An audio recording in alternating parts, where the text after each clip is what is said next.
রয়েছেন পশ্চিমবঙ্গতে, তো আপনার স্পোক্সপারসন মানে অনেকটা দায়িত্ব আপনার বর্তায়।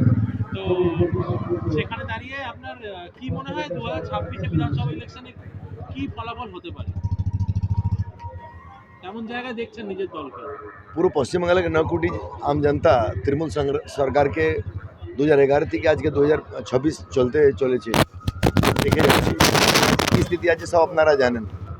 কিছু কাউকে বলার দরকার নেই। পাবলিক কিরকম সাইলেন্ট, আপনি নর্থ বেঙ্গল দেখবেন, প্রেসিডেন্সি জোন দেখবেন, মিদনাপুর জোন দেখবেন, রাঢ়বঙ্গ জোন দেখবেন, প্রত্যেক এরিয়াতে এই জন্য কিছু বলার দরকারই নেই। আজকে আপনারা বোধহয় দেখেছেন একটা সেন্ট্রাল এজেন্সি আজকে রেড করেছে कैमक स्टेटे যেখানে আমি চুনাব লড়ি, আমার ওটা এরিয়া, আর ওই এরিয়াতে এমএলএ সিএম নিজে রয়েছেন। আজকে যেরকম একটা রাজ্যকে মুখ্যমন্ত্রী সেন্ট্রাল এজেন্সি একটা পাপীদের অফিসে আজকে যেরকম রেড করেছে, আর মুখ্যমন্ত্রী যেরকম ওখানে ইনভলভ হয়েছেন, নিশ্চয়ই এটা লাগে কি মুখ্যমন্ত্রী এটা বুঝতে পেরেছেন কি ওনার যাবার সময় হয়ে গেছে। উনি যেরকম ফাইল নিয়ে পালিয়েছেন, ওই ফাইল মধ্যে কত কোটি কোটি টাকা হিসাব, 2 নম্বরী কাজ, তোলাবাজি, ট্রান্সফার পোস্টিং, আর এই যে টিচারকে যত বহালি ছিল এর মধ্যে যত লাখ লাখ কোটি টাকা যে নেওয়া হয়েছে ওর একটা বড় হিসাব ছিল। ইডি সঙ্গে আমাদের কোনো নেবার দেবার নেই, আমরা একটা পলিটিক্যাল লোক আছি, ইডি ভারত সরকারের একটা এজেন্সি আছে, লেকিন আমরাও একটা ভারতের নাগরিক আছি, জিম্মেদারি আর সামাজিক কার্যকর্তা আছি, একটা জিম্মেদারি পদে রয়েছি। আজকে যে মুখ্যমন্ত্রী করেছেন পশ্চিমবাংলাকে কালচারকে আর পশ্চিমবাংলাকে যে একটা ভবিষ্য আছে ওর উপর উনি খুব কলঙ্কিত করেছেন। আজকে পুরো হিন্দুস্তানে থুথু করেছে আজকে মুখ্যমন্ত্রীকে নিয়ে। আপনি হিন্দুস্তানে কোনো বড় চ্যানেল নেন, সব চ্যানেল দেখবেন আজকে মুখ্যমন্ত্রীর কত থুথু হচ্ছে। সকাল থেকে কমসে কম 100-200 ফোন আমাদের কাছেও এসছে কি তোমরা কোন রাজ্যে বাস করছো, যে রাজ্যে 2 নম্বরী করার লোক, ঘোটালাবাজ, তোলাবাজ দেরকে উপর अगर সেন্ট্রাল এজেন্সি কারবাই করছে আর ওখানে মুখ্যমন্ত্রী ল্যাপটপ নিয়ে পালাচ্ছেন, ফাইল নিয়ে পালাচ্ছেন, মোবাইল নিয়ে পালাচ্ছেন। নিশ্চয়ই আমি দেখলাম আপনাদেরই চ্যানেলে, অনেক চ্যানেলে দেখলাম কি বোধহয় ওরা আজকে হাইকোর্টে প্রে করেছে, কালকে 11টায় ও আছে। আর আমরা তো চাইব পশ্চিমবাংলায় লোকতন্ত্র শেষ হতে চলেছে, জঙ্গল রাজ হয়ে গেছে, মা বোনরা এখানে সুরক্ষিত নেই। যেরকম এখানে আপনি দেখবেন একটা ধর্ষণ প্রথা, হত্যা প্রথা, অত বড় সংখ্যাতে একটা অপোজিশন ভারতীয় জনতা পার্টিকে কার্যকর্তাদের হত্যা হয়েছে পুরো পশ্চিমবাংলায়, বোনদেরকে রেপ করে যেরকম মারা হয়েছে।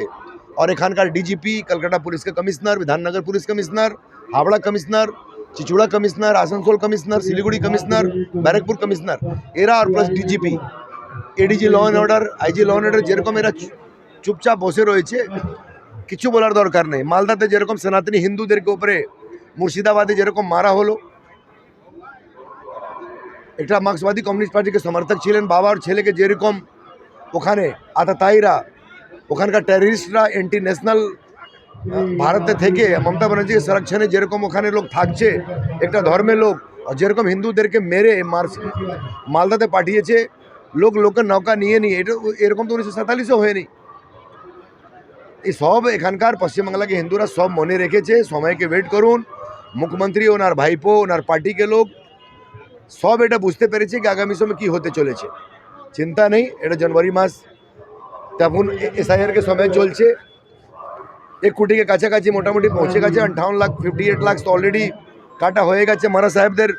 আপনারা জানেন কি এটা পশ্চিমবাংলায় যখন দিন ইলেকশন হয়ে 50 লাখ থেকে 1 কোটিকে কাছাকাছি লোক স্বর্গলোক থেকে সিধে নিচে চলে আসেন। উনি আসেন আত্মীয় স্বজন থেকে দেখা করে ভোট দেয়, আর তারপরে ফের বিকালে ওরা বিদায়ী হয়ে যায়। এবার ইলেকশন কমিশন স্বর্গলোকের লোককে বলে স্বর্গলোকই থাকবেন, এবার আপনাকে পৃথিবীলোকে আসতে হবে না। 58 লাখ নাম কাটে দেওয়া হয়েছে, 1 কোটিকে কাছাকাছি লোক এখনও কাটা হবে। যেরকম স্কুটনি চলছে, যারা এখানে থাকে না, যার কোনো এভিডেন্স নেই কোন দেশের লোক এখানে ভোটার হয়ে গেছে, এই সব পাপ মমতা বন্দ্যোপাধ্যায় আর তৃণমূল কংগ্রেসকে যতই পাপকে ঘাড়া ছিল ওইটা একদম ভরে গেছে। এখন এনাদের অন্তকে সময় এসে গেছে, আর এনারা যাবেন। আচ্ছা, এই আপনার প্রশ্নের সূত্র ধরেই বলি, এই আপনি যে বললেন পশ্চিমবঙ্গের কথা, তো দেখা যাচ্ছে মোহাম্মদ শামিকে, ইন্ডিয়ান ক্রিকেটার মোহাম্মদ শামিকেও স্কুটিনির জন্য ডাকা হয়েছে। আমি कलकत्ता म्यूनसिपल कॉर्पोरेशन के सबसे कम वोटे चुनाव हारा लोग, सबसे कम वोटे আমি মমতা বন্দ্যোপাধ্যায়কে ওই অ্যাসেম্বলিতে আমার রাজনীতিক এরিয়া, আমার পার্ক স্ট্রিট এরিয়াটা আছে, আমার বাড়িতেও আমার মেয়ে রয়েছে, একটা আমার নামে ভুল মিস্টেক ছিল, আমার মেয়েকেও ডাকা হয়েছে। ইলেকশন কমিশন ইন্ডিপেন্ডেন্ট সংস্থা আছে, ও भारत के 140 কোটি লোককে সামাজিক সদ্ভাবকে সঙ্গে সঙ্গে ওনার যে একটা আমাদের সাংবিধানিক অধিকার আছে ও রক্ষা করে। अगर मोहम्मद शमीके डाका उचित কি হয়েছে? মুখ্যমন্ত্রীকে ডাকতে পারে না, আমাদেরকে ডাকতে পারে না, কাউকে ডাকতে পারে। কারো নামকে মিস্টেক হতে পারে, অ্যাড্রেস ভুল হতে পারে, হাউস নম্বর ভুল হতে পারে, অনেক জিনিস হতে পারে। তো ইলেকশন ডাকলে অসুবিধাটা কি আছে? আপনি জেনুইন লোক আছে, আপনি বাংলাদেশি মতন তো নেই, পাকিস্তানি মতন তো নেই। কিরকম এসআইআর শুরু হলো, সব বাংলাদেশ ধরতে শুরু হয়ে গেছে। আজকে লাখ লাখ লোক বাংলাদেশ পালিয়ে গেছে, 380 কিলোমিটার। আজকে পুরো বর্ডারটা খালি আছে। মাননীয় মুখ্যমন্ত্রী মমতা বন্দ্যোপাধ্যায় ওনার পার্টিকে লোক এই জন্য বর্ডারকে জায়গা দিচ্ছে না কেন্দ্র সরকারকে। আজকে ওখানকার স্বরাষ্ট্রমন্ত্রী ভারতে 8-10 বার চিঠি দিয়েছেন। ওখান থেকে অনেক ক্যাবিনেট সেক্রেটারিকে নেতৃত্বে এখানে এজেন্সি এসছে, আজ পর্যন্ত জমিন কেন দেওয়া হচ্ছে না? মমতা বন্দ্যোপাধ্যায়কে কথনীয় করনে में খুব ফরক আছে। উনি একটা সামন্তবাদী বিচারধারাকে মহিলা হয়ে রয়েছেন। উনি একটা লড়াকু মহিলা ছিলেন যখন লেফটেন্যান্ট গভর্নমেন্ট উনি আন্দোলন করতেন। এখন উনি টাকা ঘোটালা, এই চাকরি বেচা, হত্যা, এইসব মধ্যে উনি একদম পুরো ইনভলভ হয়ে গেছেন। সাজা উনি পাবেন, আজকে না পায় কালকে পাক, কাল না পরশু উনি সাজা নিশ্চয়ই পাবেন। আগে 2026-তে ইলেকশন হোক, ওনার বিদায় সমারোহ হয়ে যাক, তারপরে আপনারা দেখবেন রাজ্যে কি হচ্ছে। এসআই করেন 65 লাখ ভোটারকে বাদ দিয়েছেন। ওরা বলছে কি ওরা বিজেপি ছিল, ওরা বাদ দিয়েছে। ভাই যখন বিজেপি ছিল তখন ওনার টেনশন কেন হচ্ছে? 58 লাখ ওনাদেরই আইপিএস সজানো ছিল যে ওনাকে কৌশল ইলেকশনে লুটমার করা তো, পঞ্চায়েত ইলেকশনে লুটমার করা তো, লোকসভা বিধানসভা উনি জিততেন। যখন বিজেপিকে লোক ছিল তো চিন্তিত কেন আছেন? আজকে এখনও মোটামুটি 60-70 লাখ, এই যে এখন স্কুটনি চলছে এর মধ্যে 60-70 লাখ মোটামুটি লাগে নামটা কাটা হবে, 1 কোটি প্লাস যাবে। যখন বিজেপিকে লোক 1 কোটি, তো উনি মমতা বন্দ্যোপাধ্যায় টেনশনে কেন আছেন? আজকে ওই প্রতীক জৈনকে ওখানে রেড হয়েছে, ওনারই তো ভাইপোর সমর্থক, ওনারই তো অ্যাডভাইজার। এখন ভাইপোর পিসির কে অ্যাডভাইজার রয়েছে আইপ্যাক একটা, যে এসআইআরকে পুরো বিএলও যত দেখছেন সরকারি কর্মচারী ওদেরকে মিসগাইড করছে, এসআইআরকে খারাপ করতে চাইছিল। আজকে কোনো লোক বেঁচে আছে, ওটাকে নাম কেটে দিচ্ছে। আরে কেন? অত বড় 9 কোটি 9.5 কোটি ভোট আছে, কোনো একটা এরকম আমিও দেখলাম আপনাদেরই কোনো ইউটিউব চ্যানেলে या কোনো চ্যানেলে দেখলাম কি একটা লোক জীবিত ছিলেন, ওনার নাম কোনো অসুবিধা নেই, হতে পারে এটা। अगर এরকম ছোট অত বড় ভোট সংখ্যাতে अगर কিছু ছোট হয়ে যায় তো এটা ঠিক করা হবে। ইলেকশন কমিশন তো সব ঠিক করছে, আপনাদের বাড়ি বাড়ি থেকে ডাকছে, বিএলও যাচ্ছেন, স্কুটনি যেন কাগজ দিচ্ছেন, আপনাদেরকে ডকুমেন্ট চাইছেন। তো এই জন্য এর মধ্যে তো কোনো মামলা নেই কি তৃণমূল আর বিজেপি ব্যাপারটা আছে। এটা বলুন কি মমতা বন্দ্যোপাধ্যায়কে বড় সমর্থক, ওনার অনেক ভাইপো পশ্চিমবাংলায় ছিল, ওনার অনেক ভাইজিরা ছিল, ওদেরকে নাম এখন কাটা হয়েছে। এই জন্য মমতা বন্দ্যোপাধ্যায় নিজে ভবানীপুর লড়তে চাইছেন না, যেরকম ভবানীপুর থেকে পালিয়ে নন্দীগ্রাম চলে গেছিলেন, এবার ফের শুভেন্দু অধিকারী আসছে লড়তে এবার ভবানীপুর, উনি ফের ভবানীপুর থেকে পালাবেন, क्योंकि আমারই বিধানসভা কনস্টিটিউয়েন্সি এটা।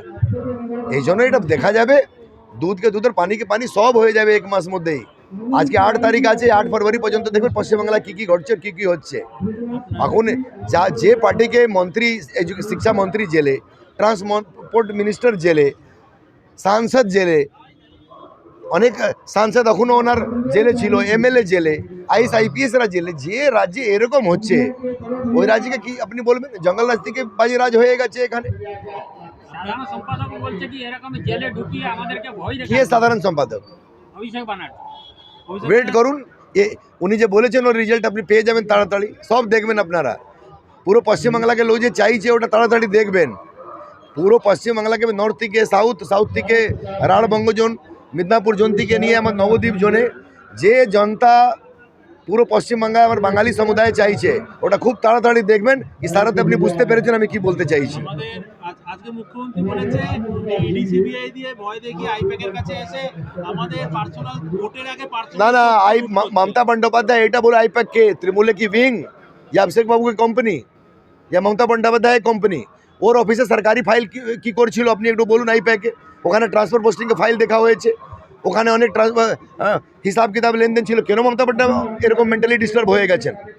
যখন আইপ্যাক সঙ্গে ওনার কোনো নেওয়া দেবার নেই, আইপ্যাক একটা এজেন্সি, ওনার থেকে টাকা নিয়ে কাজ করে, তখন অত ভয়ভীত কেন ছিলেন? বিনা ছুটিতে পালিয়ে গেছেন সল্টলেক সেক্টর 5-এ, আর পুরো পুলিশকে নিয়ে। মনোজ বর্মা কমিশনার ওখানে কি করছিলেন? ডিজিপি ওখানে কি করছিলেন? ডিসি সাউথকে আমারই যেখানে আমি চুনাব লড়ি রডেন স্ট্রিটে ওখানেই এই প্রতীক জৈন থাকে, একটা রাঁচিকে ছেলে এখানে এসে পুরো সরকারকে ডোনেট করছে, পুরো পশ্চিমবাংলা বাঙালি সমুদায়কে অপমানিত করছে। এর থেকে বড় দুর্ভাগ্য কি হবে পশ্চিমবাংলাতে? এই পশ্চিমবাংলাতে স্বামী বিবেকানন্দ জন্ম নিয়েছিলেন, এই জায়গাটা রামকৃষ্ণ পরমহংসকে জায়গাটা, এই জায়গাটা মা শারদার জায়গা, এই জায়গাটা নেতাজি সুভাষচন্দ্র বোসের কর্মস্থলী রয়েছে। আপনার নাম আর ডেজিগনেশন? আমার নাম নবীন মিশ্র, আমি স্বচ্ছ ভারত অভিযানে স্টেট ভারতীয় জনতা পার্টি স্টেট কমিটিতে কনভেনর রয়েছি আর প্রবক্তাও পার্টি রয়েছে।